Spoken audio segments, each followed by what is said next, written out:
Bem, traduzindo a pergunta para quem não ouviu, Paulo foi um organizador das doutrinas e inseriu algo mais profundo, uma vez que ele teve revelações recebidas diretamente de Jesus. Minha resposta é não. Pelo que nós percebemos, aquilo que Jesus disse para Paulo foi aquilo que ele disse para os outros apóstolos. Teve alguns detalhes que ele não quis revelar por serem, digamos, complicadas ou que ainda não estávamos preparados para ouvir. Não sabemos se depois de alguma carta ele acaba falando essas coisas, mas o fato é que eu creio que Jesus não quis criar em Paulo a figura de alguém que sabia mais que os outros. Tanto é que ele vai a Jerusalém, ele questiona, olha, eu aprendi isso, é assim mesmo? E todos os apóstolos falaram, não, é tudo isso. Sem demonstrar que ele sabia de algo a mais, mas que ele havia aprendido aquilo que todos haviam aprendido. Quando ele escreve, ele também não está pensando em organizar a doutrina, ele está resolvendo problemas locais. A carta maior, com complexidade teológica que nós temos, é a carta aos Romanos. Mas ele escreve porque ele não conhecia a igreja, então ele quer dar ali o seu cartão de boas-vindas, dizendo, pessoal, eu creio nisso, e eu prego isso. Vocês estão dispostos a me enviar para a Espanha, para que eu seja um missionário lá, de acordo com aquilo que eu creio? Então é passar pelo teste. Eu quero trabalhar como evangelista. Bem, o que você crê? Talvez fale assim, pastor, eu creio em Jesus. O apóstolo Paulo, que foi o apóstolo Paulo, descreveu aquilo que ele cria, para que a igreja tivesse segurança de dizer, bem, apóstolo, nós entendemos que aquilo que você crê realmente é aquilo que nós cremos e você está preparado para ser um evangelista, você vai abrir campos, porque aquele que vai abrir uma igreja, ele precisa conhecer da teologia para não levar um falso Cristo ou uma falsa doutrina ou preparar o coração das pessoas para receber falsa doutrina ou deixar pessoas desprovidas do verdadeiro ensinamento e conhecimento a ponto de se tornar uma medusa, um monstro, né? Uma igreja monstro que crê nisso, que crê anilo, crê nos anjos, crê no poder do Satanás, crê nisso, naquilo outro. Não, você vai plantar uma igreja teologicamente sadia, para que ela possa crescer muitos e muitos e muitos anos. Gustavo, Henrique, tinha uma pergunta?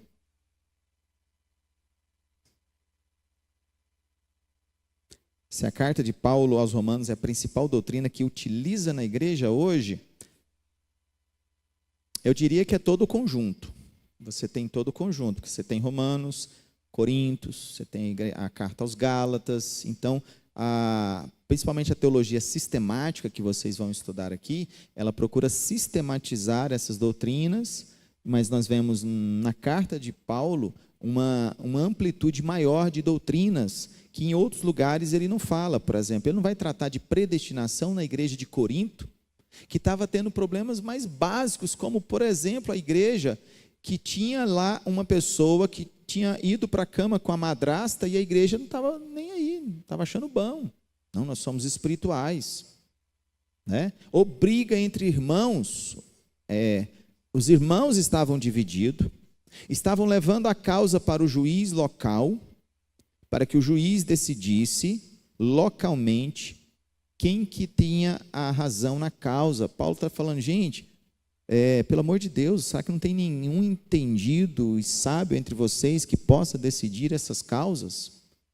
Aí para Roma, ele não está tratando esses problemas, ele fala sobre predestinação, sobre eleição, sobre a influência do pecado, ele entra em assuntos bem mais pesados, né, do capítulo 1 ao capítulo 11, ele fala de coisas bem mais complicadas e difíceis, porque Paulo é um missionário que prega para todo mundo, mas ele crê na eleição e ele crê na predestinação. Ele fala sobre a providência de Deus, vai falar sobre os planos de Deus, de uma maneira assim madura, sensata, dizer, não, Deus é o governador, mas é o governante de todas as coisas, mas a gente tem que trabalhar, a gente tem que evangelizar, eu preciso ir para a Espanha, E eu quero levar o evangelho, porque se eles não ouvirem, eles não vão crer, e eles precisam ouvir para crer. Então Paulo conciliava bem a questão doutrina com prática. Nossa igreja hoje tem uma dificuldade, às vezes a gente crê muito na doutrina e esquece da prática. Esquece de orar, esquece de jejuar, esquece de evangelizar, esquece de trabalhar na obra do Senhor. Queremos só o recheio, mas não queremos ir para a cozinha trabalhar. Então, Deus nos ajude, né? Nos abençoe. Mais alguma pergunta? Fizeram a tarefa aí dos pseudepígrafos, dos apócrifos? Hã?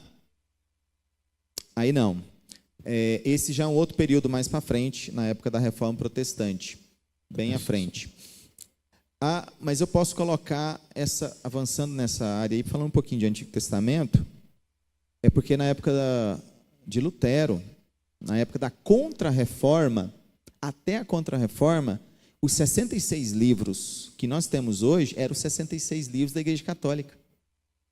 A partir da Contra-Reforma, eles reconheceram Macabeus.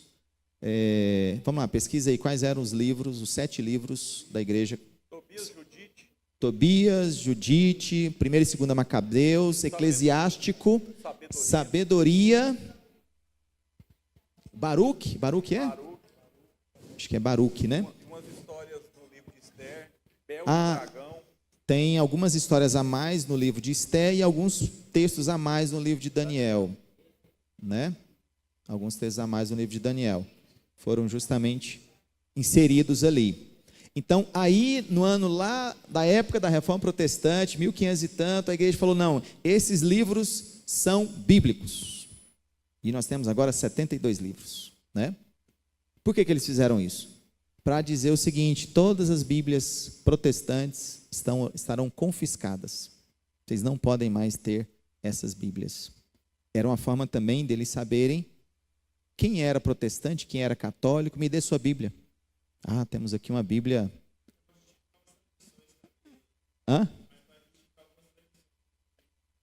É bem provável, porque ele já assimilava alguns conceitos, né?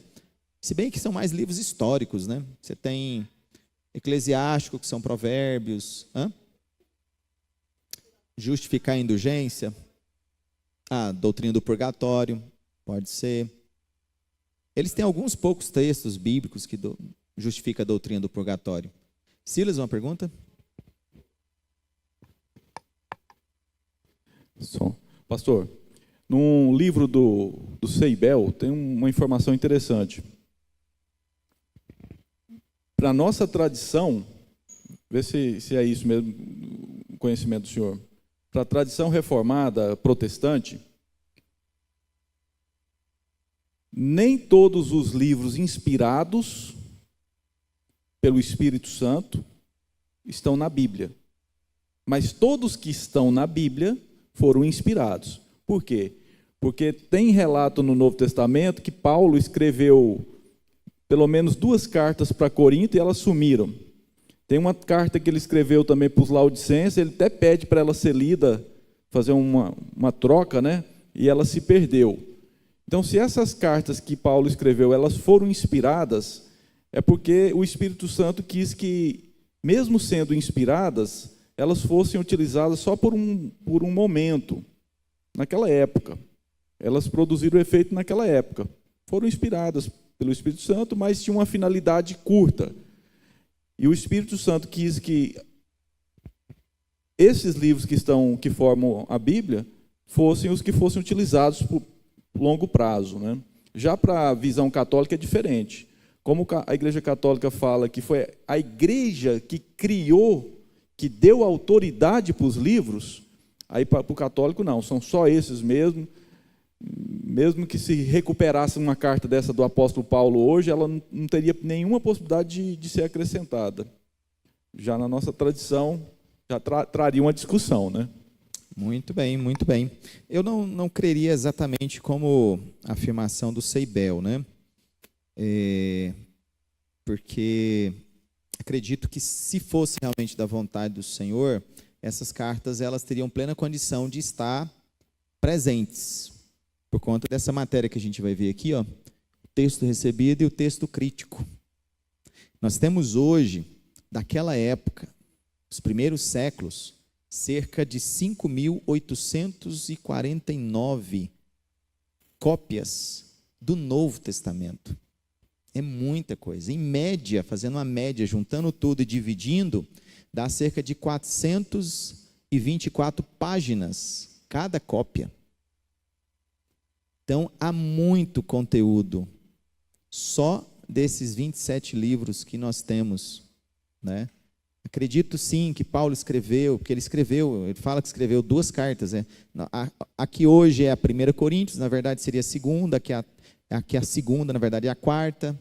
Ele fala da igreja de Laodicenses, mas por algum motivo realmente, sei lá, se chegou, se perdeu, se molhou. Pode ter sido um livro inspirado por Deus. Livros específicos. Acho que é um momento. Imagine Paulo, ele deve ter escrito mais coisas, bilhetes, cartas. Mas o Espírito Santo usou aquele momento, aquela carta, para que pudesse realmente produzir um texto inspirado por Deus. O restante não foi inspirado. Foi da pena dele mesmo, da capacidade que ele tinha. Então, Paulo acho que escreveu muito mais do que 15 cartas ou 16 cartas. Acho que ele tinha condição, até porque ele tinha um amanuense para isso. Qual era a função do amanuense? Era o cara que escrevia, né? Se ele tinha um amanuense, é porque ele gostava de escrever, né? E emitia suas cartas. Acredito que sim. Inspirada que se perdeu, né? Aí vai que daqui a alguns anos alguém encontra essa carta e fala, olha, agora vamos ter que inseri-la na Bíblia. É meio estranho. Mas pode ser, os nós teólogos gostamos muito de, de estudar as possibilidades.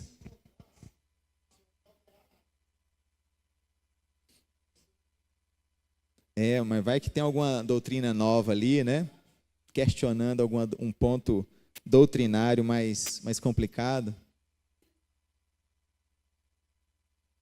A pergunta dela, onde estão esses 5.000 tantos textos, né? Eles estão em todo o mundo, em várias partes do mundo, nos institutos que estudam esses textos antigos. Qual o nome do instituto que estuda esses textos antigos?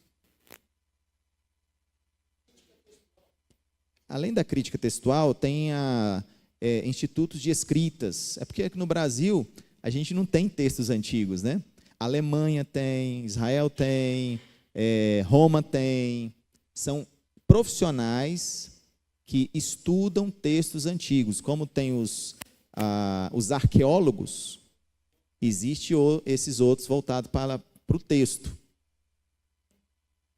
Manuscritologia, institutos de manuscritologia bíblica. Pode ser, a Alemanha tem, Israel tem, são vários que tem.